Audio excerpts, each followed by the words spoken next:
ऐसे ही मज़ेदार cartoon video देखने के लिए हमारे चैनल को सब्सक्राइब करें। ये कहानी है बहादुरपुर गांव की, जहां 3 भाई रहते थे। बड़ा भाई भीम, जो सेठ के यहाँ मजदूरी करता, और मंझला भाई रामा का सड़क किनारे किराना का दुकान था, और छोटा छोटू भाई जंगल से लकड़ी काटता और जंगल में बेच दिया करता। छोटू अपने बड़े भाई की इज्जत करता था और जो भाई बोलते बे वही करता था। एक दिन मंजीला भाई रामा अपने बड़े भाई से मिलता है और बोलता है, रामा भैया, मैं आपसे एक बात पूछने आया हूँ। अगर कल को जमीन बंटवारा होता है तो अपने पास सिर्फ 3 खेत है। एक में तो मैं दुकान करके रखा हूँ और एक जिसमें आप खेती करते हैं और फसल उपजाते हैं, और एक खेत है जो जंगल के बीचों बीच बंजर पड़ा हुआ है। तो कौन भाई कौन सा जमीन लेगा? रामा, उपजाऊ जमीन मैं लूंगा और एक खेत में तो दुकान तू करके ही रखा है, और जो रह गया बंजर जमीन उसको छोटू को दे दूंगा। अच्छा, आपको लगता है कि छोटू प्यार से मान जाएगा? मैं मानता हूँ कि छोटू आपकी बात बहुत मानता है, लेकिन उसकी घरवाली मानेंगे क्या? लगता तो नहीं है कि कोई मानेंगे, लेकिन मानना होगा ना। भैया देखो, अभी लोहा गर्म है। अभी छोटू जमीन के बारे में पूछता भी नहीं है। उसे बहला फुसला के लाते हैं और बंजर जमीन दे देते हैं। बेचारा लेके अपना वहीं पे रहेगा। हाँ रामा, तू सही कह रहा है। अगर हमने ऐसा नहीं किया और उसे अपना मर्जी से वो वाली खेत नहीं दिया तो वो अपने सब में से ही मांगेगा, या तो उपजाऊ जमीन मांगेंगे और नहीं तो तुम्हारा दुकान वाला खेत मांगेगा। दे देते हैं, कोई बात नहीं है। तुम जाओ और उसे बुला के लेके आओ, वो इधर ही कहीं होगा। रामा जाता है और छोटू को बुलाकर लेकर आता है। अरे भाई छोटू, गांव में किसी ने मुखिया जी को बोला है कि हम दोनों भाई मिलके अपने छोटे भाई को धोखा दे रहे हैं, कि हम दोनों भाई ने अपना अपना जमीन ले लिया और तुम्हें कुछ नहीं दिया। तो मैं सोच रहा हूँ कि वहाँ पे जो जमीन पड़ा हुआ है जंगल के साइड, वो तुम ले लो। अरे नहीं भैया, पता नहीं ऐसा अफवाह लोग क्यों फैला रहे हैं गांव में। और वैसे भी मैं वो बंजर जमीन लेके करूँगा ही क्या।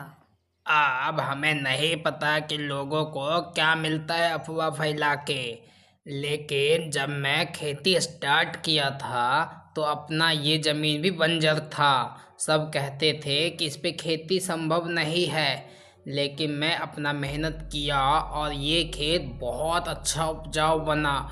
इतना अच्छा कि मैं इसी से अन्न उपजा के तुम दोनों भाई को पाला पोसा। कोई बात नहीं भैया, अगर आप सबकी मर्जी यही है तो मैं आपके खिलाफ कैसे जा सकता हूँ।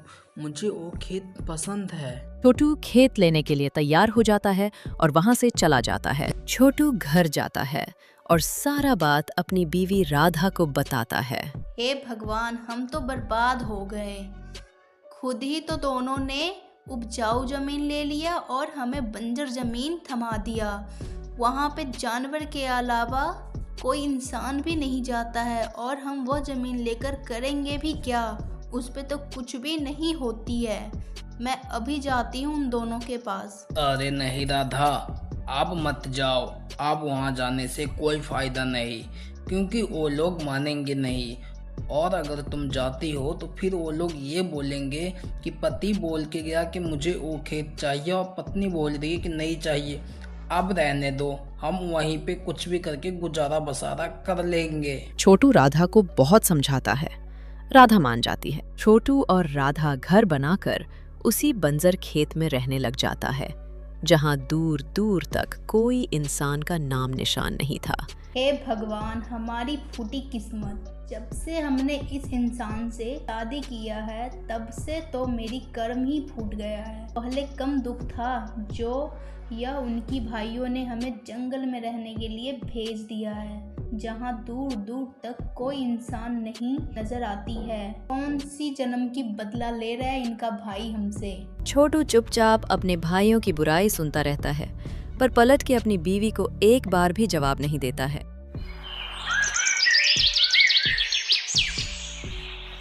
दिन में तो फिर भी कुछ ठीक था, लेकिन रात होते ही तरह तरह के शिकारी जानवर की आवाज आने लग जाती।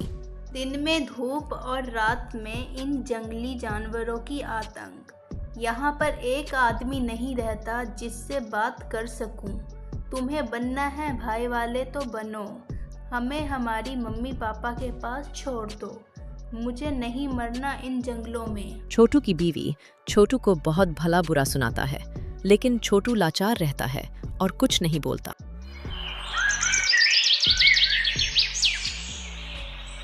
कैसे कैसे करके रात कटती है और दिन होते ही छोटू काम पर जाने लगता है।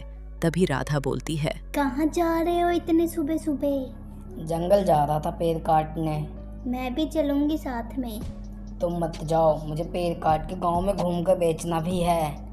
मैं अकेले घर पे नहीं रहूंगी, या तो अपने साथ लेके चलो या तो मेरे घर मुझे छोड़ दो। छोटू कुछ नहीं बोलता है, सर झुकाकर वहां से चला जाता है और राधा देखती रह जाती है। छोटू जाता है, पेड़ काट के जमा कर लेता है, फिर लकड़ी को गांव में घूम घूम कर बेचता है। फिर शाम को घर वापस आते टाइम एक बकरी खरीद कर लेकर आता है। बकरी क्यों ले आए? मुझे अपने घर जाना है, मैं इसकी देखभाल नहीं करूंगी। एक आदमी पैसा नहीं दे रहा था लकड़ी के बदले, तो मैं उसका बकरी ले आया ताकि तुम्हारा मन लगा रहे। मैं अकेले रहूं या कैसी भी रहूं, मैं इस बकरी की देखभाल नहीं करने वाली हूं। आप इसे वापस करके आओ। दूसरा दिन छोटू जंगल जाता है, तभी वहां पर जोर से बारिश होने लग जाता है। छोटू बैठकर सोचने लग जाता है, जितना बारिश इस जंगल में हो रहा है उतना ही बारिश मेरे घर पे भी हो रहा होगा, लेकिन यहाँ पे हमेशा हरा भरा रहता है और हमारा जमीन बंजर है। पता नहीं ऐसा क्यों है। छोटू को लगता है कि वह खेत में पोखर बना लेगा तो सब कुछ ठीक हो जाएगा। दूसरा दिन से छोटू वहां पर पोखर खोदने लग जाता है। तभी वहां पर राधा आती है। तभी वह बोलती है, दुनिया कहाँ से कहाँ चली गई, और एक यह इंसान है जो बंजर जमीन पे गड्ढा खोदने में लगा हुआ है। अरे कम से कम जो काम कर रहे हो उसी पे मन लगा के 2 पैसे इकट्ठे करो। हमें यहाँ पे ज़्यादा दिन नहीं रहना है, हम यहाँ से कहीं और चले जाएंगे। राधा वहां जाकर छोटू को भला बुरा सुनाकर फिर से चली जाती है, लेकिन छोटू अपनी मकसद से भटकता नहीं है।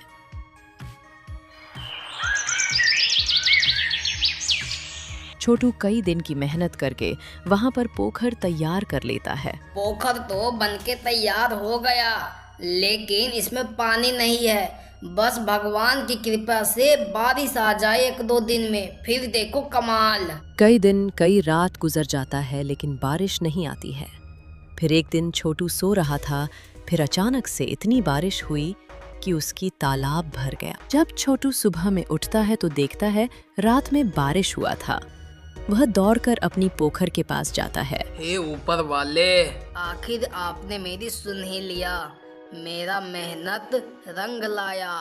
तभी वहां पर राधा आती है। मान गई मैं आपकी मेहनत की हो, आपकी मेहनत रंग लाई। भगवान जब देते हैं तो छप्पर फाड़ के देते हैं।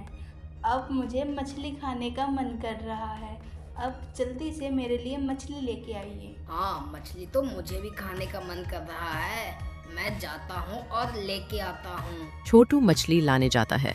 तभी वो रास्ता में सोचता है, अगर मैं अपने तालाब में कुछ मछली पाल लेता हूँ तो कितना अच्छा रहेगा। शहर में ऐसे भी मछली का दाम बहुत ज़्यादा है। मैं आज जाता हूँ और मछली लेकर आता हूँ, कुछ मछली तालाब में भी डाल दूंगा। छोटू मछली को तालाब में डाल देता है तो तालाब में मछली को कूदते हुए देखकर छोटू को बहुत खुशी मिलती है। अरे देखा, तुम बहुत भला बुरा कह रही थी मेरे भाई सब के बारे में। आज मेरे पास पोखर है और उसमें देख रही हो कितना सारा मछली है, और मछली का दाम भी बहुत ज़्यादा है। अरे लक्कड़ काट के तो घर का भी गुजारा नहीं होता था, अब मछली बेच कर तो पता नहीं हम सब राज करेंगे। हम कल पहला मछली निकालेंगे तालाब से और अपने दोनों भाई को देख के आएंगे, ठीक है? अगर मैं ना बोलूं जाने के लिए तो कौन सा आप मेरी बात मानोगे? और रह गई बात यह पोखर की, तो यह आपकी भाई की देन नहीं है, यह आपकी मेहनत है और आपको जो अच्छा लगता है वो आप कीजिए। मैं कौन होती हूँ बोलने वाली? छोटू सुबह होते अपने भाइयों के लिए मछली लेकर निकल जाता है। छोटू जब अपने बड़े भाई के पास पहुंचता है तो उसकी बीवी दिखाई पड़ती है। अरे छोटू, इतनी दिनों के बाद कैसे आना हुआ? वो मैं सोचा था अपने तालाब से मछली निकला था ना पहली बार, तो मैं सोचा आप सबके लिए लेके चलूं। तालाब? वहाँ तो बंजर जमीन थी ना, तो फिर तालाब कैसे बनाया? नहीं, वो बंजर जमीन नहीं था, बस वहाँ पे बरसात की पानी रुकता नहीं था। मैं वहाँ पे पोखर खोदा कई दिन लगा के, अब वहाँ पे पानी रुकता है तो मैं उसी में मछली पालन कर लिया। और राधा? राधा क्या करती है? वो वही मछली की देखभाल करती रहती है। तो फिर कमाई हो जाती है ना अच्छी खासी? हाँ, जितना पैसा पहले लक्कड़ काट के होता था उससे तो 10 गुना ज्यादा होता है। छोटू अपनी भाभी से सारा बात बता देता है। उसकी भाभी अंदर ही अंदर जल रही थी। जब रामा और भीम को पता चलता है कि छोटू ने पोखर बनाया है, तब दोनों भाई बात करता है। अरे रामा, तुमने तो उसे पोखर वाली जमीन दिलवा दिया। अब जिंदगी भर तुम दुकान चलाओ और हम सेठ के यहाँ मजदूरी करेंगे। हम सब का किस्मत में तो यही लिखा हुआ है। अरे नहीं भीम भैया, उसका मेहनत पे अब हम राज करेंगे। बस आज रात अपने सबको चलते हैं वहाँ पे, फिर देखते हैं क्या होगा। सो हम सब भी राज करेंगे। शाम होते ही भीम और रामा दोनों छोटू की तालाब की ओर निकल पड़ता है, लालच भरी निगाहों से। दोनों के मन में लालच भरा रहता है। अरे रामा, ये कैसा चमत्कार है, बंजर जमीन में पोखर और उसमें मछली भी कूद रहा है। ऐसा करो, छोटू को बुलाओ और उसे बोलो कि जो उपजाऊ जमीन था गांव में वो तुम ले लो और ये वाली मुझे दे दो। अरे भीम भैया, आपको क्या लगता है छोटू पागल है क्या? उस दिन वो अपना छोटा भाई होने का धर्म निभाया था और उसने बंजर जमीन ले लिया, लेकिन उसने इस जमीन पे बहुत मेहनत किया है और आप चाहे जितनी कोशिश कर ले वो नहीं देगा वो खेत। हमें इसे खुद से लेना होगा। छोटू और राधा सो रही थी, तभी भीम और रामा जाकर उसके घरों में आग लगा देती हैं। छोटू और राधा दोनों उसी में जल के मर जाते हैं। सुबह सुबह दोनों भाई मिलते हैं। अरे रामा, देखा तूने, बिना मेहनत किए कैसे अमीर बना जाता है। हाँ भैया, आप सही बोल रहे हैं। सांप भी मर गया और लाठी भी नहीं टूटा। हम सब कल से जाएंगे और मछली लाएंगे और बेचेंगे और फिर बहुत सारा पैसा छापेंगे।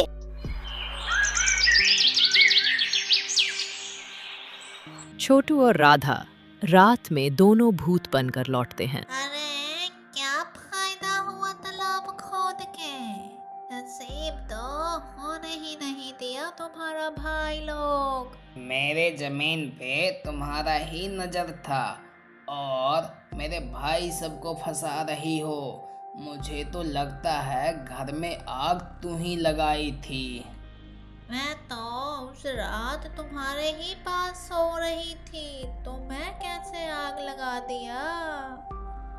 अच्छा, कोई बात नहीं, इसका पता आज नहीं तो कल चल ही जाएगा, फिर बताऊंगा तुम्हें। चलो ठीक है, देखते हैं किसने आग लगाया है, फिर हम भी नहीं छोड़ेंगे। कुछ समय बीतता है, फिर दोनों भाई मिलकर तालाब के पास जाता है मछली निकालने के लिए।